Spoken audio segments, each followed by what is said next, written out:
Bonjour, donc mon nom est Didier Pittet, je suis médecin-chef de service aux hôpitaux universitaires de Genève, service de prévention et contrôle de l'infection. Je suis aussi responsable du programme au sein de l'Organisation mondiale de la santé. En fait, je suis celui qui dirige la campagne mondiale de promotion de l'hygiène des mains. Au départ, c'est un programme qui a démarré en 2005, qui était beaucoup plus large que ça, l'hygiène des mains étant au fond le porte-drapeau de l'initiative, mais nous faisons des actions également dans d'autres domaines de la prévention des infections. Alors mon rôle, il est multiple puisque je suis comme tout chef de service de prévention des infections. Ça veut dire qu'au jour le jour, je travaille avec mon équipe sur le terrain, équipe multidisciplinaire constituée bien entendu d'infirmières spécialistes, d'infirmières responsables, d'ingénieurs, de médecins, de responsables de saisie de données. J'ai la chance de travailler aussi avec des psychologues, avec des gens qui sont des personnes qui connaissent bien le changement de comportement. Je travaille évidemment avec des statisticiens, des analystes de données, etc. Donc voilà, mon rôle c'est un rôle banal de chef d'équipe si vous voulez. Et en côté de ça, eh bien, j'ai cette mission auprès de l'Organisation mondiale de la santé qui consiste finalement à donner les meilleurs conseils possibles pour que l'orientation de la mission de prévention des infections de l'Organisation mondiale de la santé soit une orientation qui est réaliste par rapport aux réalités et aux difficultés, aux défis de prévention de l'infection. Et puis je continue bien sûr à diriger le programme qui est le programme phare de promotion de l'hygiène des mains à travers le monde. Alors dans cette mission, évidemment, j'ai un rôle un peu particulier qui est un rôle finalement aujourd'hui plutôt dans le domaine des liens avec les ministères de santé. Mon rôle, c'est un peu de faire de la santé publique à très large échelle, de mobiliser les pays autour de la prévention des infections. Et puis, c'est un rôle finalement également de diplomatie de santé. Alors ça, c'est la partie du travail qui est un peu propre à ma mission actuelle, d'être un représentant de l'Organisation mondiale de la santé, de la Direction générale de l'Organisation mondiale de la santé auprès des ministères de santé dans le monde entier. Ce qui veut dire que concrètement, je visite des hôpitaux et je donne des conseils au ministère de santé par rapport aux actions dans le domaine de la prévention de l'infection. Alors les réseaux tels que le REPIAS sont des réseaux absolument essentiels. Pourquoi? Parce que très souvent les personnes en charge de la prévention des infections, qui sont parfois des infirmières, parfois des personnes administratives, parfois des médecins, très souvent ces gens sont absolument seuls. C'est-à-dire qu'ils sont là dans leur petit hôpital ou dans leur hôpital de moyenne importance d'ailleurs, où ils sont responsables de plusieurs missions en même temps. Et ils n'ont pas la chance finalement de pouvoir mettre au point des stratégies de prévention de l'infection aussi facilement que dans les grands centres universitaires où nous avons la chance finalement de disposer d'une très grande équipe. Et encore dans ces réseaux universitaires, même si nous avons la chance de disposer d'une très grande équipe, nous n'avons jamais assez de personnel pour finalement à la fois développer les réseaux de surveillance et les programmes d'intervention. Les programmes d'intervention étant essentiels, puisque quand vous avez fait de la bonne surveillance et détecté les problématiques dans le domaine de la prévention de l'infection, il faut ensuite intervenir. Et c'est ça qui est important. Et intervenir, ça veut dire travailler à implémenter, comme on le dit en mauvais français, de l'anglais implementation, à implémenter des stratégies efficaces dans le domaine de la prévention des infections. Et aujourd'hui, c'est une des choses les plus difficiles. Ça veut dire que d'avoir la chance de pouvoir disposer d'un réseau qui finalement prépare des outils à développer la surveillance, à développer des interventions, à comprendre mieux les problématiques, c'est évidemment une des meilleures façons d'ailleurs, de faire en sorte que les hôpitaux dans un pays, dans une région, voire même dans le monde, finalement, font de la prévention de l'infection efficace. Et ça, je crois qu'il faut bien le comprendre.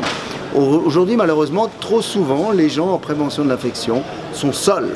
Et lutter contre cette solitude, c'est évidemment leur apporter des solutions, leur apporter des outils d'implémentation et finalement d'amélioration de la qualité des soins, et évidemment la prévention des infections étant au centre de l'amélioration de la qualité des soins.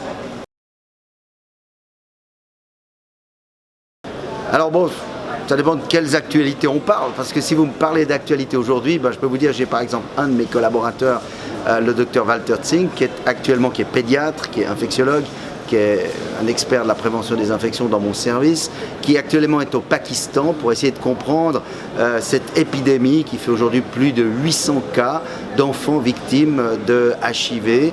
On sait que ces enfants n'ont pas de parents victimes d'HIV, donc on sait que c'est du HIV nosocomial.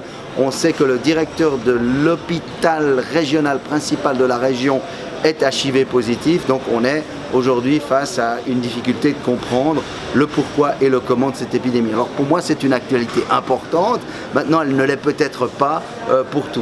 Il y a évidemment d'autres actualités importantes, il y a Ebola malheureusement en RDC, on a beaucoup vécu Ebola au Libéria, en Guinée, en Sierra Leone, mais à l'époque il y avait des problèmes d'intervention certes, mais ils n'étaient pas ceux qu'ils sont aujourd'hui, puisqu'aujourd'hui on est confronté avec des problèmes politiques, qu'on n'arrive pas à intervenir sur le terrain, qu'un médecin a été finalement assassiné dans ce contexte, que des soignants ont été blessés, donc ça c'est un problème de réalité. Mais enfin ça, ce sont un peu les problèmes dont on parle facilement aux journalistes. Je dirais que le plus important dans le domaine de la prévention des infections, c'est au contraire de se concentrer sur les problématiques journalières, celles de tous les jours, celles qui font que la prévention de l'infection est tellement unique aujourd'hui à être capable de promouvoir les bonnes pratiques et en promouvant les bonnes pratiques, à réduire les taux d'infection et finalement à sauver des vies. Et ça, c'est de travailler sur le commun, c'est de travailler sur la problématique du journalier. Ce journalier qui finalement n'est pas toujours aussi excitant qu'on veut bien l'imaginer, en tout cas pas pour les médias, mais qui l'est pour nous tous, parce qu'on sait très bien que si on améliore la qualité des soins et si on rehausse le niveau de la prévention du risque infectieux dans les hôpitaux, on va aussi améliorer la qualité de vie, on va sauver des vies. Et au Libéria par exemple, ou en Sierra Leone, ou en Guinée, au moment de l'épidémie Ebola, pourquoi est-ce que Ebola a fait autant de mal? Eh bien parce que le système de santé, et en particulier le contrôle de l'infection, était à un niveau très bas. Et le fait de mettre ce système de santé sous pression a fait que le système de santé n'existait plus. Et quand on a visité les hôpitaux en septembre 2014, non seulement les hôpitaux étaient vides de malades, mais ils étaient vides de soignants. Pourquoi? Parce que la prévention de l'infection, l'outil de prévention de l'infection qui consiste à assurer le minimum est finalement un outil qui est à la base de la structure des systèmes de santé.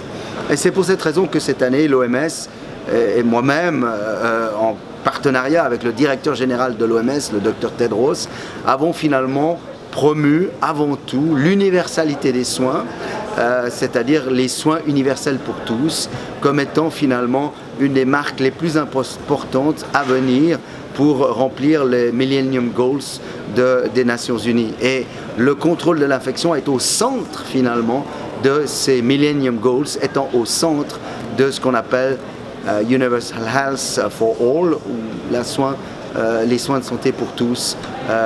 On disait en l'an 2000, aujourd'hui on doit probablement dire en 2050 pour être réaliste.